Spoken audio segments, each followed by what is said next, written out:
everyone, it is your girl, Miss Grey Matter, and I am coming at you with a bit of an impromptu video since I didn't really do much in terms of creating a script, so this will be all off of my good old dome.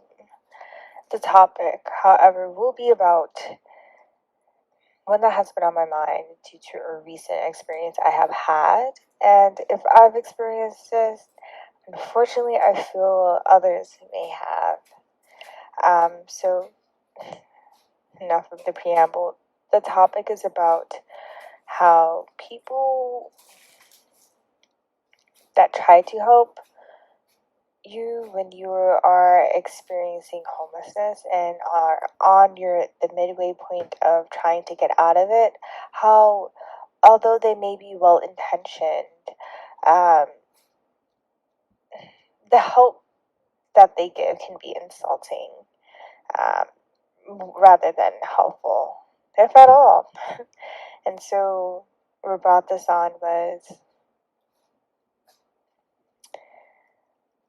with my homelessness situation and also my just overall rebuilding my life after the big S. I will have another video shortly if this is your first time tuning into this video or just my channel overall. Anyways, I accomplished my goal of re-entering higher education. So I'm in academia. I'm in university. Cool. And as me being here, one of the things that people can tend to fail to realize about when one has got over that huge hump when it comes to homelessness, which is being unhoused, is that once they do get temporary, they get shelter, they get a place to stay, the anxiety that's felt of being unhoused is removed. However, it then gets replaced with the anxiety of, okay, how long is this going to last? And is it worth me putting it or giving the situation my all?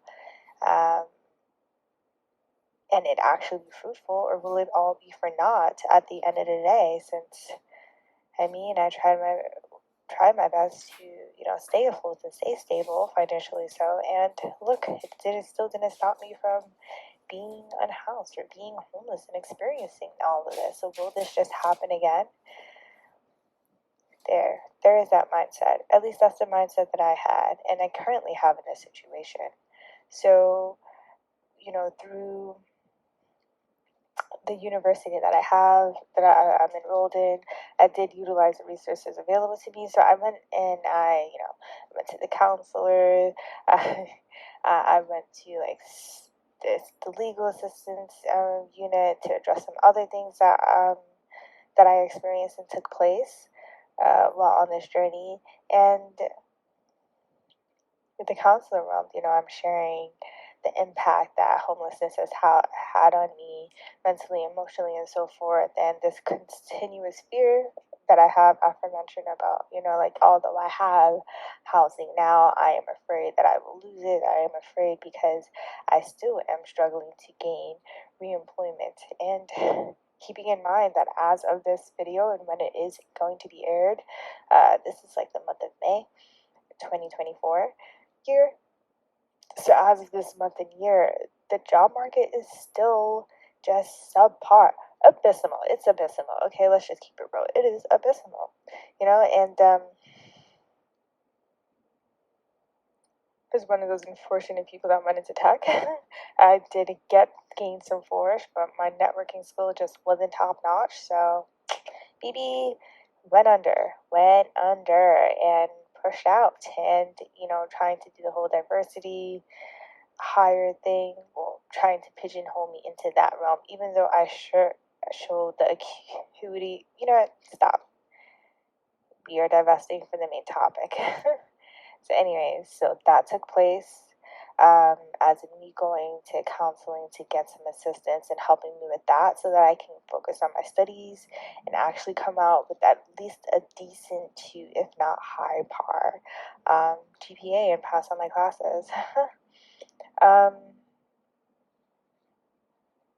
So this counselor, she mentions during our last visit with each other, like, oh, I didn't mention this before, but here's someone that I'll reference for you to talk um, to see if they can help you with resources. Because I shared with her just everything that I shared. Still struggling with employment and just scarcity when it comes to having a house to be in so I can continue with my higher academic goal. So fast forward to me, which was like just a couple of days later, being on this call, virtual call with who she referenced, which was just another counselor, a senior counselor within her team. So I'm assuming, this is my mind, that she talked to this colleague of hers and let her know about the situation that I'm experiencing within our sessions, and probably because it's out of her expertise, and to ask for some guidance, and that person then suggested her to have me reach out to them to take it from there. So now we're on this call with this referenced representative, who also is a counselor, has a senior title, and what she references, well, suggests and gives me as a resource was so insulting. I should say they, but I already revealed their gender, so what does it matter now? She sends me an email which looked like a makeshift Word document. It was a makeshift Word document. I could tell. Look, one can tell it was makeshift and just done right on the spot. She shows me a document that has titles of whatever, like corporation, blah, blah, blah. Oh, and underneath that title is a link to said corporation.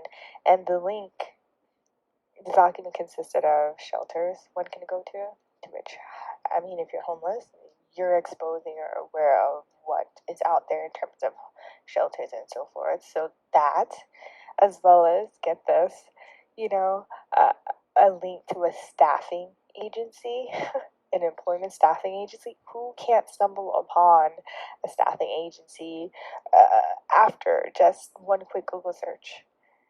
Staffing agencies for employment. Like, are you kidding me? Gave me that. And the third one was, because, I talked about the housing anxiety I had. They included a link to apartmentfinder.com that had preloaded local apartments that one can apply for if they had a job to, pay for said apartments. I had to disassociate. Because here's the thing. On the call, she wanted to make sure that I got the email and attachments on the call for assurance. And, I showed her that I did, but I didn't let her know that I viewed them. I just let her know that they were received, although I did quickly look at them during the call. Kept it cute, kept it calm, and was like, thank you for your time. And she went on to say, like, oh, well, happy to help. I know how being homeless can, emphasis on the can, when she said it can be traumatic for people. And I'm like, downplaying the severity of the side effects of being homeless is just, dare I say, diabolical. But that's exaggerating. It's just insensitive, highly insensitive. And like, for you to be a therapist, a counselor, and a client advocate, that those were all things in her title, and for you to still hold that, amazing. And I say that with the utmost sarcasm. So that took place, and she's like, oh, before we leave, I'd also like to check in on you next Tuesday, which I'm recording this on a Monday. That's going to be tomorrow. And in my mind, I'm just like, oh, hell no, that's not happening. But out loud, again, kept it cute. Oh, sure. Still digesting what just took place, and we bid adieu.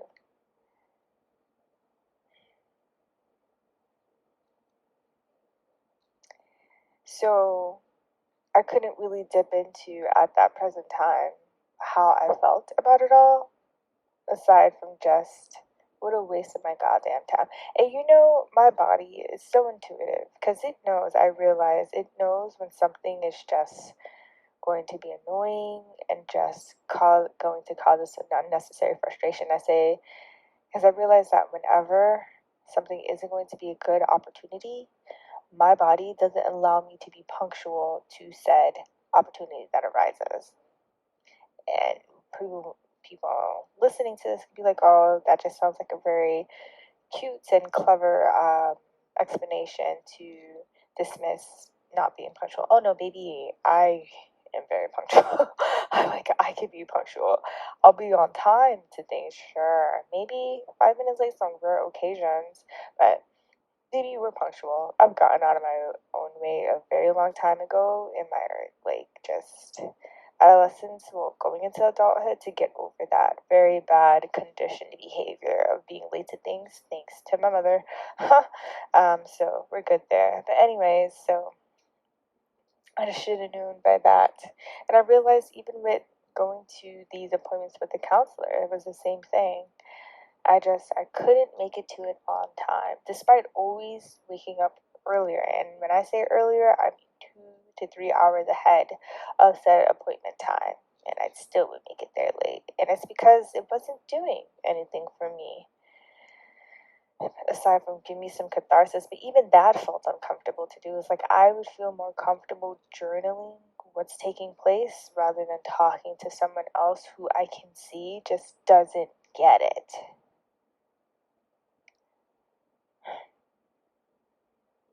Now going to why am I making this video?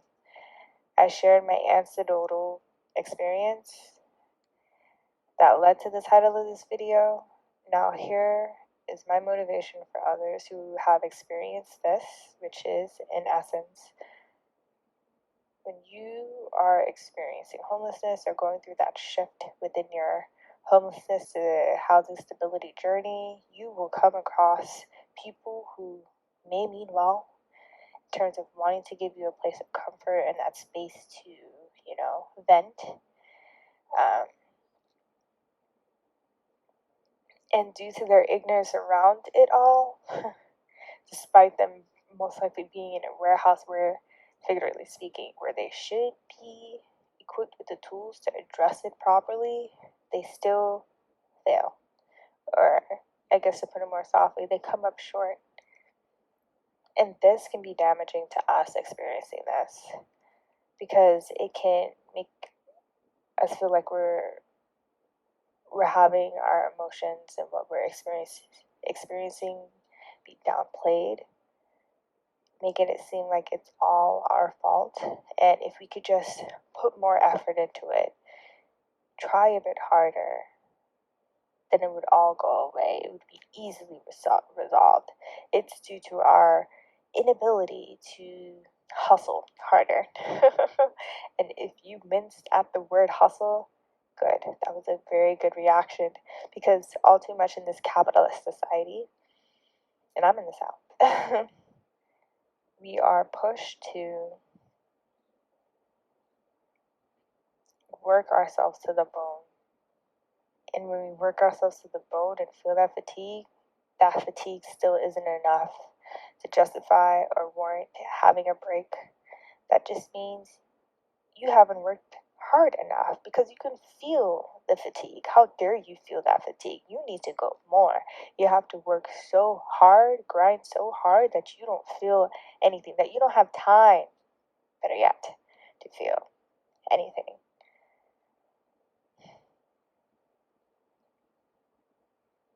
And there is a lot of us who are just too sane to be able to work up to that depth. And that is good for us, because that is not healthy. But we're forced into working like that. And not only working like that for very low wages. Oh my God, abysmal wages.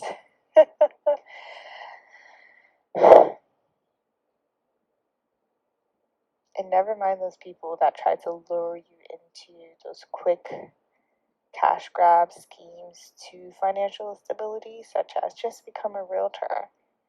Remember when that was a real big thing back in, I want to say, prior to 2020, the whole realtor thing was, oh, you just get your license, you can flip a house, this, that, and then you're good. Baby, no, there's way more that goes into being a realtor than just getting a license.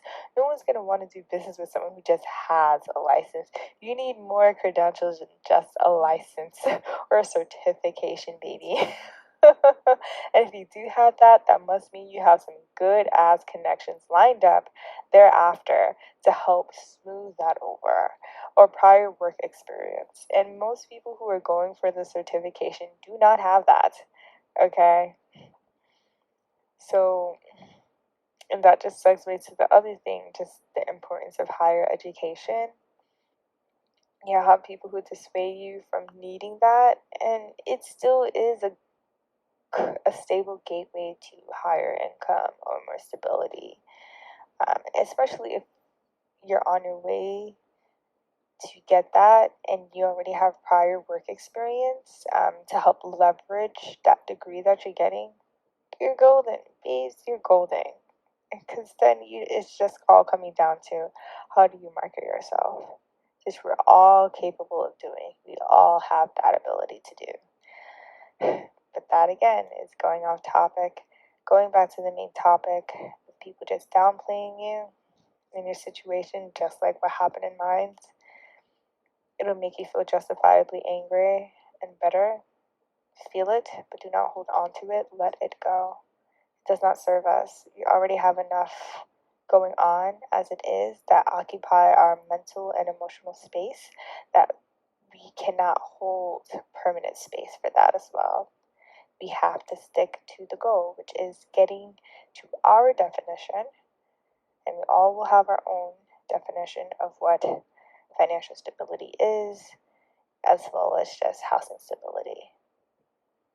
Keep your eyes on the prize. And for those people that have caused harm in that way, definitely set them straight. Try and set them straight in a soft and tactful manner. um, Depending on how much power they have over you, if you know what I mean. Especially if like you're living with them and they're saying said things to you of that manner, akin to what I experienced. Just zooming out a bit and being general.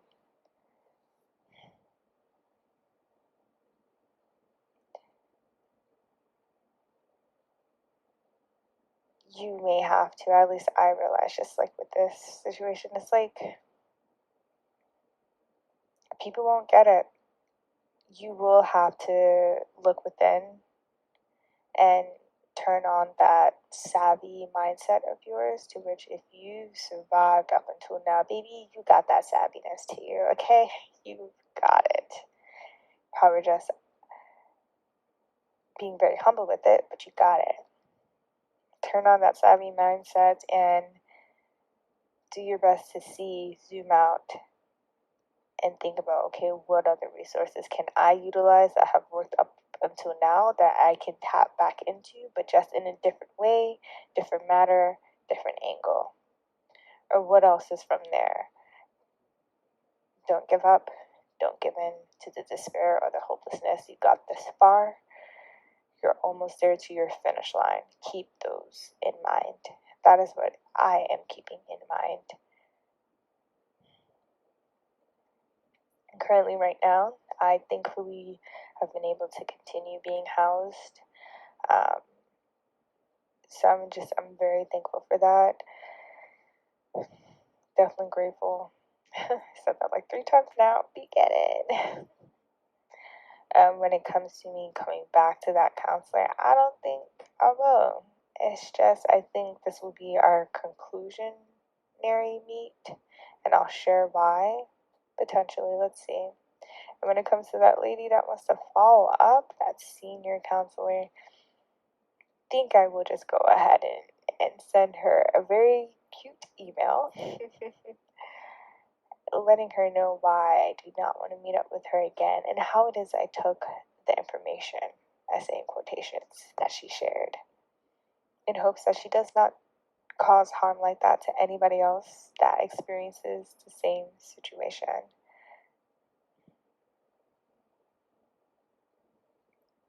Yeah, make it better for the next person after me. That is my goal.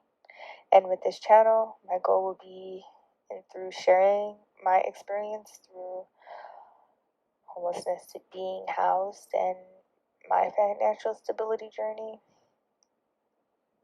that it will inspire people to keep going, that they're not alone, and that you too can make it. It is not just a luck of the draw. No.